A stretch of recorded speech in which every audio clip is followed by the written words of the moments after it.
Dear students, we are going to start lesson 9 whose name is Madam Rides the Bus. एक madam है, एक बच्ची है जो एक बस में सफ़र करती है। ठीक है,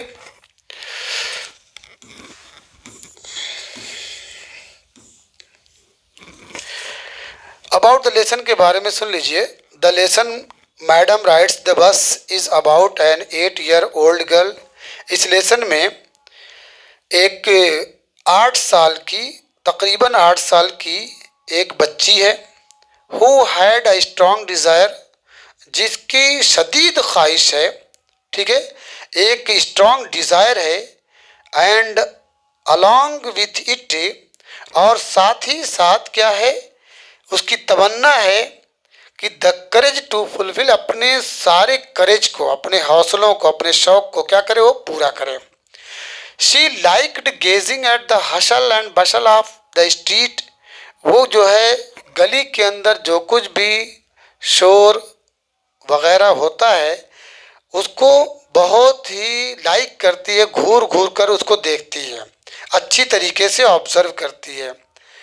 and her favourite part was the sight of a बस अराइवल एंड डिपार्चर, और उसकी जो फेवरेट पार्ट, उसका जो फेवरेट पार्ट है वो ये है कि बस आती और जाती है तो उसको बहुत ही गौर से देखती है। Thus a deep desire developed in her to travel by bus, इस तरीके से एक डीप डिज़ायर डेवलप होता है उसके अंदर कि वो भी किसी तरीके से बस के अंदर यात्रा करे, बस के अंदर सफ़र करे। तो चलिए शुरू करते हैं पहला part. There was a girl named Valliammai who was called Valli for short. एक लड़की है जिसका नाम वलियम्मई है, जिसको शॉर्ट में वल्ली के नाम से जाना जाता है। क्लियर है, बात समझ रही है? तो यहाँ पे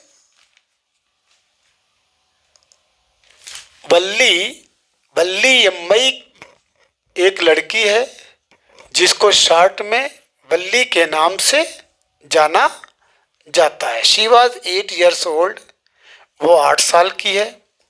and very curious about things, और चीज़ों के बारे में, मुख्तलिफ चीज़ों के बारे में, हर चीज़ के बारे में वो बहुत ही क्यूरियस है। क्यूरियस का मतलब उसको जानने का उसके अंदर शौक़ है, वो हर चीज़ को जानना चाहती है।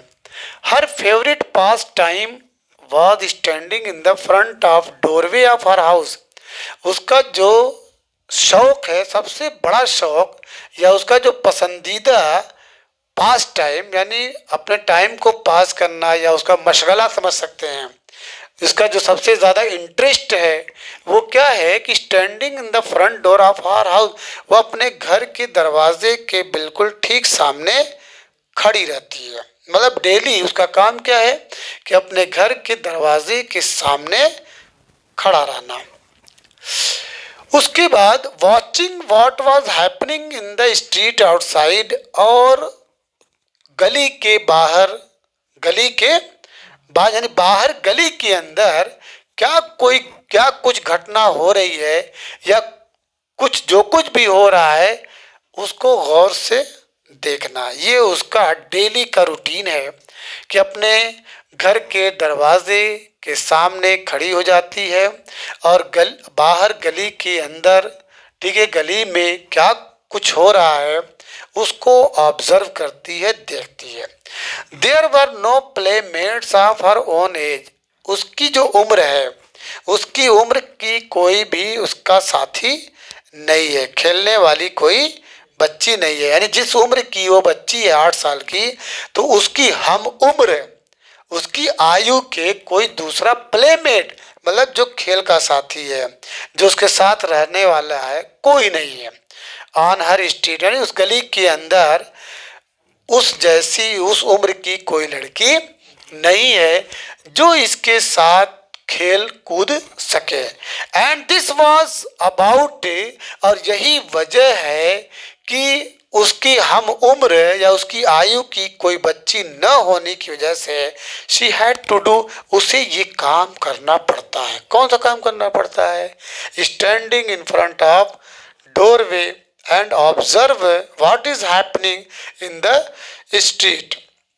कि चूंकि उसकी उम्र की कोई बच्ची नहीं है जो उसके साथ टाइम पास कर सके, खेल सके, यही कारण है कि उसे ये सब कुछ करना पड़ता है। मतलब अकेले वो मेन गेट के सामने दरवाजे के पास खड़ी हो जाती है और बाहर गली के अंदर क्या कुछ हो रहा है उसको वॉच करती है।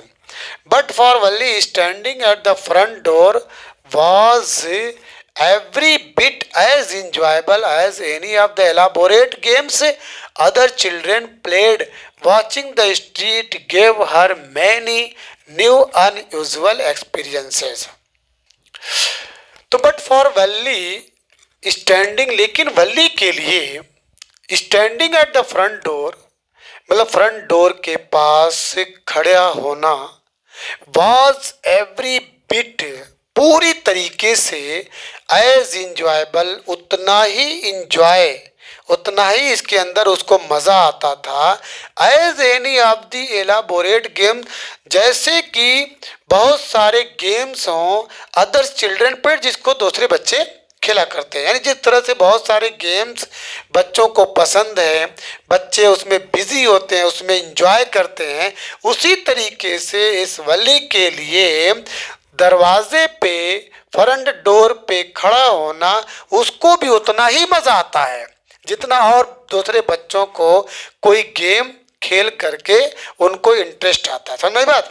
तो यहाँ पे पता वेरी इंपॉर्टेंट सेंटेंस है कि but for Valli standing at the front door, लेकिन इस बच्ची के लिए जो दरवाजे के सामने खड़ी रहती है उसको उतना ही इसके अंदर इंटरेस्ट, मज़ा आता है जितना कि किसी गेम में दूसरे बच्चे, ठीक है, आनंद लेते हैं, मज़ा लेते हैं। वॉचिंग द स्ट्रीट, गली के अंदर किसी भी घटना को देखना या गली को देख करके give her many new unusual experiences, इस बच्ची के मन में, इसके दिमाग में बहुत सारे अनयूजुअल एक्सपीरियंसेस, ऐसे तजर्बात, गैर मामूली, ठीक है, यानी उसको बहुत सारे नए तजर्बात मिलते हैं। डेली जो ये बच्ची खड़ी होकर के बाहर गली के अंदर घटनाओं को देखती है तो इसके दिमाग में नए नए गैर मामूली तजर्बे आते हैं। अब इसके बाद है बच्चों, अगली लाइन है the most fascinating thing of all was the bus. देखिए अब यहाँ से कहानी शुरू हो रही है। इसमें जो सबसे शानदार चीज़ है, द मोस्ट फैसिनेटिंग, जो सबसे शानदार चीज़ है, इन सब में जो सबसे आकर्षक पहलू है या चीज़ है वो वह बस है, द बस, वह बस है दैट ट्रेवल्ड, जो ट्रेवल करती है between her village and the nearest town, यानी उसके गांव और करीब के टाउन के बीच में जो बस चलती है वो बस इस कहानी के अंदर एक शानदार, ठीक है, चीज़ है।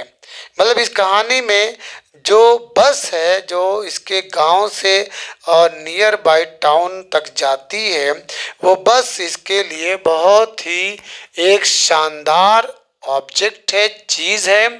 It passed through her street daily, ये बस उसकी गली से हो करके गुजरती है। ईच आवर यानी हर घंटा, हर एक घंटे में ये बस उसकी गली से हो करके गुजरती है। Once going to the town and once coming back, एक बार टाउन जाती है और एक बार उधर से वापस आती है।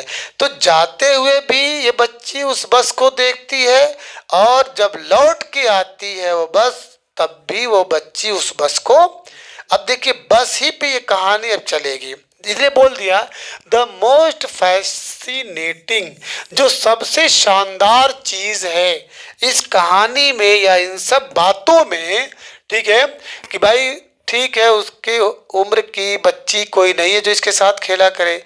यही वजह है कि वो फ्रंट डोर के सामने खड़ी रहती है।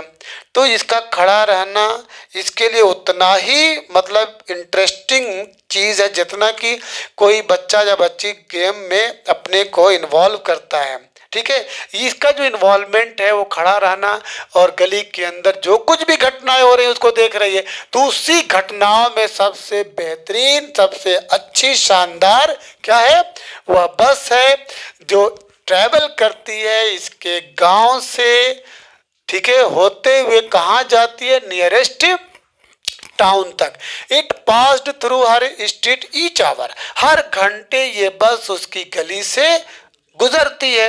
Once going to the town, एक बार टाउन की तरफ जाती है और फिर वापस वो उसकी गली से होते हुए जाती है।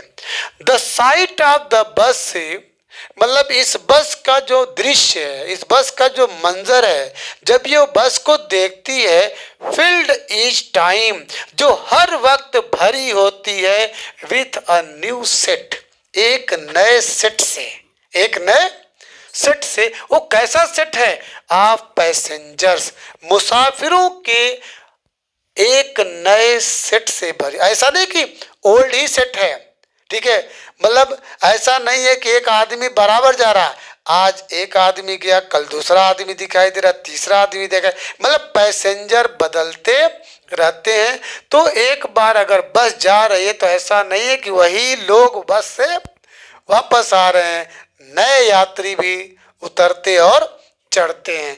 तो इसीलिए सेट कहा गया है कि अ न्यू सेट, एक नया कॉम्बिनेशन, नए लोगों से भरा हुआ बस, ठीक है, भरा हुआ बस। फिल्ड ईच टाइम, यानी हर टाइम में ये नए लोगों से, नए मुसाफिरों से बस भरी होती है। Was a source of unending Joy, जिसकी वजह से ये एक ऐसा सोर्स है, ये एक ऐसा जरिया है जो वली को एक ऐसी खुशी देता है, जॉय अनएंडिंग, जो कभी खत्म न हो। यानी वली को एक कभी खत्म न होने वाली खुशी मिलती है जब वो नए सेट को देखती है, नए नए मुसाफिरों को उस बस के अंदर यात्रा करते हुए, सफ़र करते हुए देखती है। इससे वली के दिलो दिमाग में एक ऐसी खुशी उत्पन्न होती है जो अनएंडिंग है, जो कभी खत्म नहीं। Day after day she watched the bus, से दिन प्रतिदिन, रोजाना वह बच्ची उस बस को वॉच, बहुत गौर से देखा करती है। एंड ग्रेजुअली, और धीरे धीरे, अ टिनी विश, एक छोटी सी ख्वाहिश, एक छोटी सी तमन्ना, एक छोटी सी आरजू, करेप्ट इनटू हर हेड, उसके दिमाग में गूंजने लगती है, उसके दिमाग में रेंगने लगती है। धीरे धीरे एक छोटी सी तमन्ना उसके दिलो दिमाग में जगने लगती है। एंड ग्रीव देयर, और एक छोटी सी तमन्ना, एक छोटी सी ख्वाहिश उसके सर में, उसके दिमाग में ख्याल आया कि मुझे भी सफ़र करना चाहिए। तो ये ख्याल रच बस गई, ग्रीव देयर, रच बस गई, यानी घर कर गई, उसके दिलो दिमाग में बैठ गई। She wanted to ride on that bus, अब वो उस बस में वॉन्टेड टू राइड, सफ़र करना चाहती थी, सफ़र करने के लिए उसके दिल में तमन्ना पैदा हुई। तो दिस विश बिकेम, नहीं, on that bus, even it if just once, भले से एक ही बार क्यों ना हो, इवन इफ भले से एक ही बार उसे मौका मिल जाए उस बस में यात्रा करने के लिए। ये उसने फर्म डिटर्मिनेशन कर लिया, उसकी ये स्ट्रांग विश थी, उसकी एक मजबूत, उसका मजबूत इरादा बन गया कि एक ही बार मुझे मौका मिल जाए तो मैं उस बस में सफ़र करूं। दिस विश बिकेम स्ट्रॉन्गर, अब ये इसकी ख्वाहिश स्ट्रॉन्गर हो गई, मजबूत से मजबूत तर हो गई। एंड स्ट्रॉन्गर, खूब मतलब जिसको कहते हैं अज़्म मुसम्मम कर लेना, पक्का इरादा कर लेना, ठीक है, डिटरमाइंड, ठीक है। रिजॉल्व्ड के माने में है, आप पीछे पढ़े होगे कि I resolved at once to go to Hampton although I have no idea where it was और हाउ आई रीच देयर, कि उस ब्रूकर टी वाशिंगटन ने पक्का इरादा कर लिया उस जगह पहुंचने के लिए जिसका नाम Hampton normal and agricultural institute, although he had no idea, यद्यपि उसके पास कोई आइडिया नहीं था कि वो कहाँ पे है, कैसे वहाँ पे पहुँचना है। तो वही कह रहा है एक राइटर कि दिस विश बिकेम स्ट्रॉन्गर, ये विश जो है बहुत स्ट्रांग बन गया, एंड स्ट्रांग और मजबूत से मजबूत हो गया, until it was an overwhelming desire, यहाँ तक कि ये एक्सट्रीमली ग्रेट डिजायर में कन्वर्ट हो गया। ओवरवेलमिंग का मतलब होता है बच्चों, मतलब एक्सट्रीमली ग्रेट और स्ट्रांग, एक्सट्रीमली ग्रेट और स्ट्रांग, यहाँ पे लिख दे रहा हूँ, एक्सट्रीमली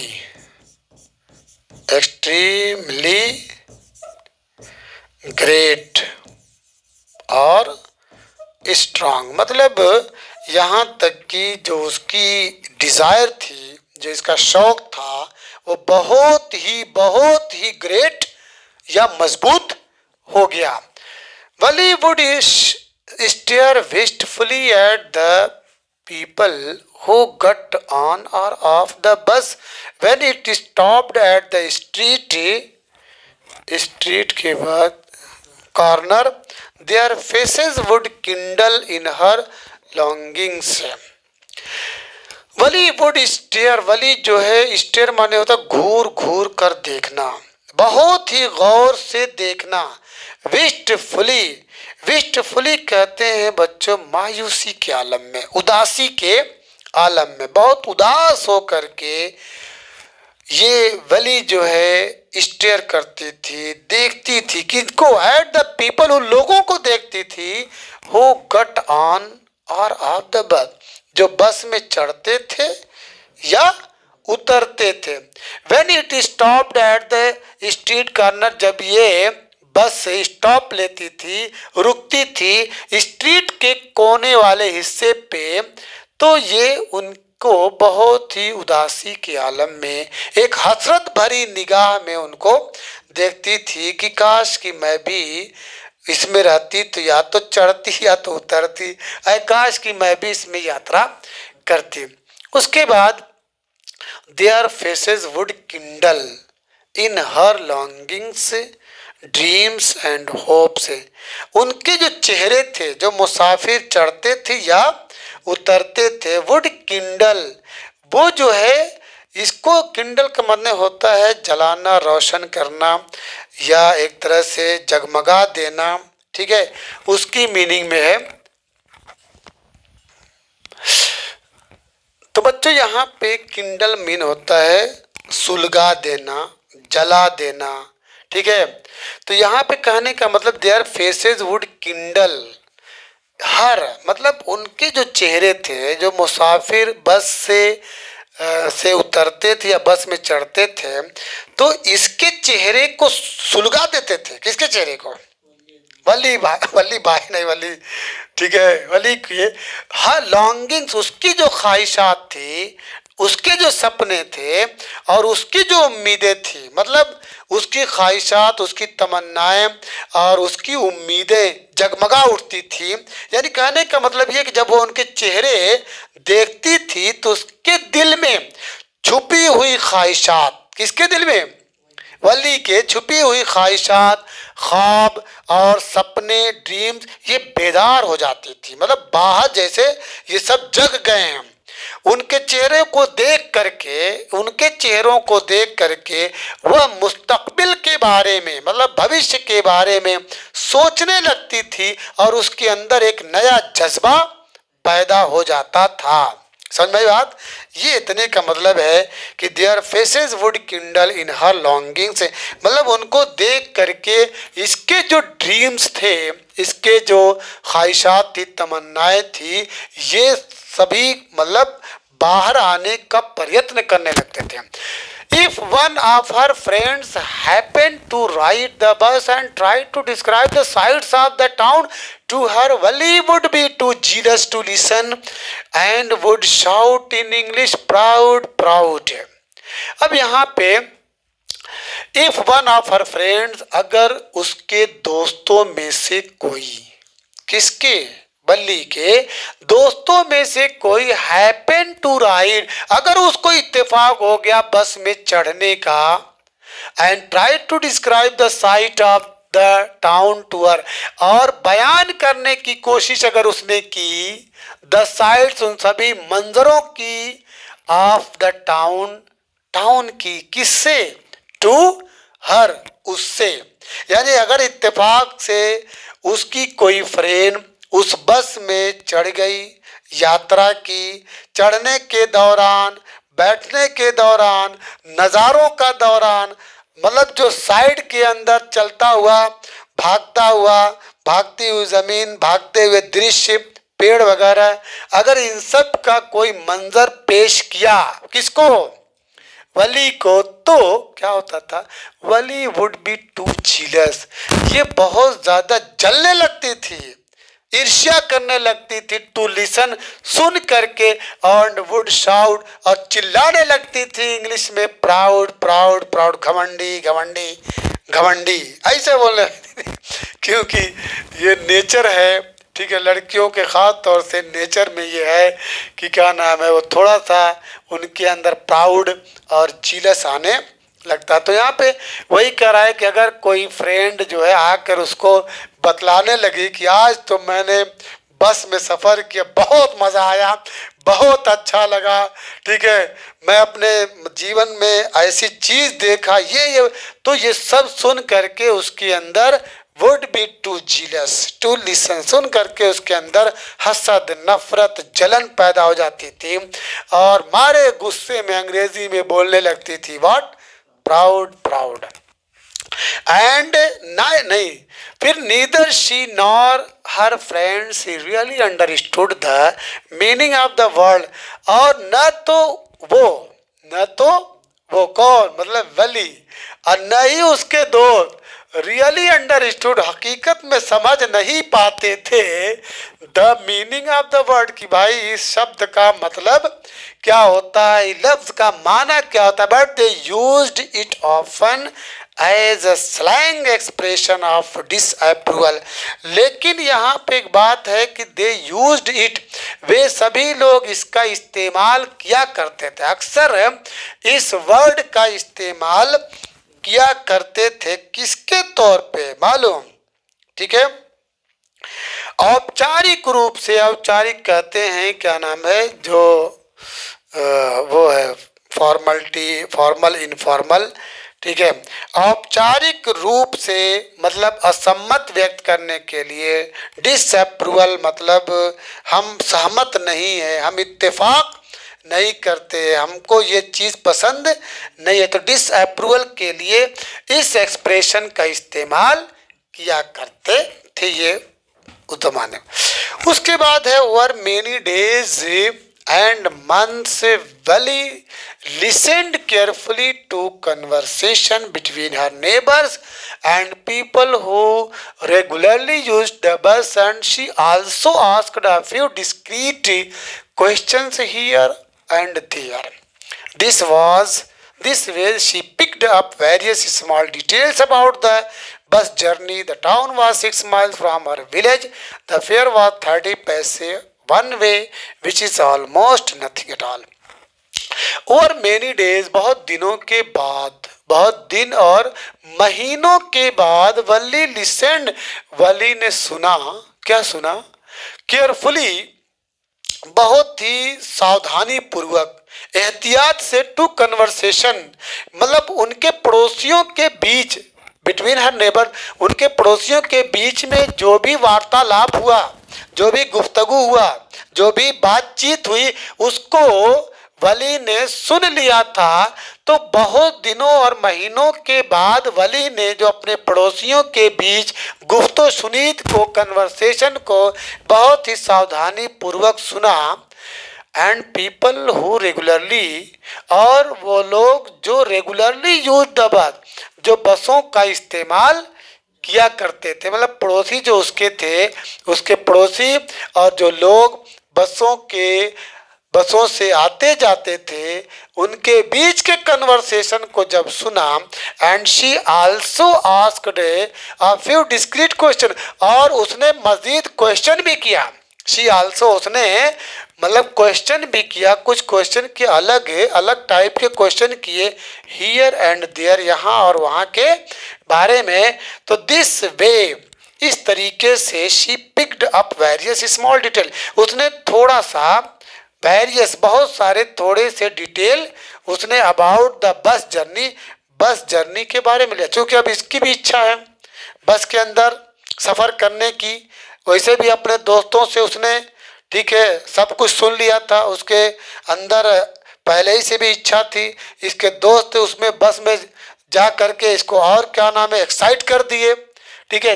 तो इसने अब उसके बारे में डिटेल लेने लगी कि भाई ये बस आती कब है, जाती कब है, कितना टाइम लगता है, इसका किराया क्या है, इत्यादि। ये सब डिटेल्स, यही कह रहा है राइटर, बोल रहा है कि she picked up various small detail, जो भी थोड़े मोड़े या छोटे मोटे डिटेल्स थे हर चीज के बारे में, बस जर्नी के बारे में इसने इकट्ठा कर लिया। The town was 6 miles from her village, ये टाउन उसके गांव से 6 मील दूर था। द फेयर वॉज 30 पैसे वन वे, एक तरफ का जो किराया था वो 30 पैसे था। Which is almost nothing at all, जो पूरी तरीके से नहीं के बराबर था, जो पूरी तरीके से, जैसे आजमगढ़ का किराया फूलपुर तक का 20 रुपया है ट्रेन का, अब बस का किराया 50 रुपया है पता नहीं, तो ट्रेन का नथिंग हो रहा है उसके मुकाबले में। तो ही कह रहे हैं कि the town was 6 miles from her village, ये टाउन उसके गांव से 6 मील दूर था। द फेयर वॉज 30 पैसे वन वे, एक तरफ का रास्ता, एक तरफ का जो भाड़ा था, किराया था, वो 30 पैसे था। Which is almost nothing at all, जो पूरी तरीके से, देखिए एट ऑल जब आ जाए ना तो पूरी तरीके से क्या था, नथिंग था, नगण्य था। She heard one well dressed man से, उसने ये सुना था एक वेल ड्रेस्ड मैन, एक ऐसे आदमी से कहते हुए सुना था जो अच्छी तरह से वेल ड्रेसिंग किया था, अच्छे कपड़ों में मलबूस था, अच्छे कपड़े पहने हुए था। वो आदमी कह रहा था, ये आदमी कह रहा था, मतलब ये बात कौन कर रहा था, एक आदमी। But to Wali who scarcely saw that much money, लेकिन वली के लिए हु स्केर, जो बहुत ही मुश्किल से उसने सा दैट मच मनी, ये जो पैसा है वो बड़ी मुश्किल से उसको देखी होगी, मतलब चूंकि ये बच्ची गरीब है, वो पैसा भी उसके लिए क्या है, बहुत मुश्किल है, वो मुश्किल ही से उतना पैसा देखी होगी। The trip to the town took 45 minutes, है छूट गया। अच्छा, उसके बाद from 1 month to the next day, मतलब एक महीने से दूसरे महीने तक, मतलब यहाँ पे बात ये हो रही है कि she heard one well dressed man से, but to Wali who scarcely saw that much money from 1 month to the next, मतलब एक महीने से अगले महीने तक के बीच में भी, ठीक है, बड़ी मुश्किल से ये बच्ची उसने पैसे को देखी होगी, मतलब नहीं देखी होगी। यानी आदमी जैसे कमाता है साल भर तक की कमाई, इतना पैसा नहीं हो पाया, एक साल में भी पैसा नहीं हो पाया, तो एक महीने से दूसरे महीने के बीच में भी उतना पैसा इस बच्ची को मयस्सर या नसीब नहीं हुआ। उसके बाद the trip to the town took 45 minute, जो ट्रिप है शहर तक के लिए, जो ट्रिप है, जो सफ़र की मसाफत है, उसमें कितना टाइम लगता है, 45 मिनट। ऑन रीचिंग टाउन पहुंच करके, if she stayed in her seat, अगर वो अपनी सीट पे बैठी रहे, एंड पेड अनदर 30 पैसे, और दूसरे मतलब वापस आने के लिए भी 30 पैसे पे करे, तो she could return home on the same बस। ठीक है, तो वो उसी बस से आ सकती है। इसका मतलब होगा this meant that she could take 1 o'clock afternoon, नहीं 1 तो इसका मतलब ये होगा कि शी कुड टेक, उसमें वो लेगी द 1 o'clock आफ्टरनून, यानी 1 बज जाएगा। कितना बज जाएगा? 1 बजेगा। बस रीच द टाउन एट 1:45, यानी 1 बजेगा और उसको घर टाउन पहुंचते हुए कितना टाइम लगेगा? 1:45, यानी 1:45, and be back home by about 2:45, और घर पहुंचते पहुंचते कितना बज जाएगा भाई? 2:45। देखो यहाँ छूट गया है एक चीज, एक पॉइंट यहाँ पे छूट गया है। इट सीम्ड अ फॉर्चून, फिर से मैं दोहरा दे रहा हूं कि but to Wali who scarcely saw that much money, लेकिन वली के लिए जो कि गरीबी का ज़माना है, हु स्केर्सली जिसने बमुश्किल ही देखा होगा, दैट मच मनी वो अधिक पैसा, यानी उसके लिए तो अधिक पैसा है। वो जो बड़ी रकम है 30 पैसा हमारे लिए छोटी है, लेकिन दैट मच मनी ये वो पैसा उसने बड़ी मुश्किल से ही देखा होगा। From 1 month to the next, 1 महीने से अगले महीने के बीच में भी वो रकम उसने नहीं देखा होगा। इट सीम्ड अ फॉर्चून, ये एक बड़ी रकम उसके लिए दिखाई देती है, यानी उसके लिए उसकी निगाह में ये एक बड़ी रकम थी। The trip to the town to 45 minute, और टाउन में जो टाइम लगता है टाउन पहुंचने में, जो बस की जो ट्रिप है, अगर बस वहां पहुंचेगी तो कितना टाइम लगेगा? 45 मिनट, यानी 45 मिनट में वो बस कहाँ पहुंचेगी? Town. On reaching town, town पहुंच करके, if she stayed in her seat, अगर ये बच्ची उस अपनी सीट पे बैठी रहे, एंड पेड अनदर 30 पैसे, और फिर दोबारा 30 पैसे, ठीक है, कंडक्टर को दे, तो she could return home on the same बस, तो वो उसी बस से घर वापस आ सकती है। दिस मेंट, इसका मतलब ये होता है कि शी कुड टेक द, उसे वो लेगी, यानी उसे पकड़ना पड़ेगा। किसको? वली को पकड़ना पड़ेगा द 1 o'clock आफ्टरनून बस, आफ्टरनून वाली जो बस है जो 1 बजे स्टार्ट होती है, तो रीच द टाउन एट 1:45, तो वो जो है टाउन पहुंचेगी 1:45 पे, एंड बी बैक, और वापस आएगी, अपने घर वापस आएगी बाई अबाउट लगभग 2:45, 2:45 पे। On and on went her thought, इस तरीके से इसकी सोच बढ़ती चली गई। शी कैलकुलेटेड एंड रिकैलकुलेटेड, उसने बार बार कैलकुलेशन किया। प्लान एंड प्लान, और खूब मंसूबा बनाया, खूब विचार किया, खूब प्लान बनाया। ठीक है, अपने इस सफ़र का आगाज करने के लिए, अपने आप को उस बस में बैठाने के लिए बराबर और बार बार सोचती रही। इसके बाद हम लोग कल पढ़ेंगे द सेकंड पार्ट। ठीक है, well one fine spring day the afternoon. अब इसके अंदर हम पढ़ेंगे वो बच्ची कैसे उस बस को रुकवाती है, उसके अंदर बैठती है, और कैसे जो है चलती हुई बस में अपने आगे दाएं बाएं का नज़ारा देख करके ये प्रफुल्लित होती है, खुश होती है। उसके सारे एक्सपीरियंसेस को इसके अंदर सेकंड पार्ट में हम लोग पढ़ेंगे।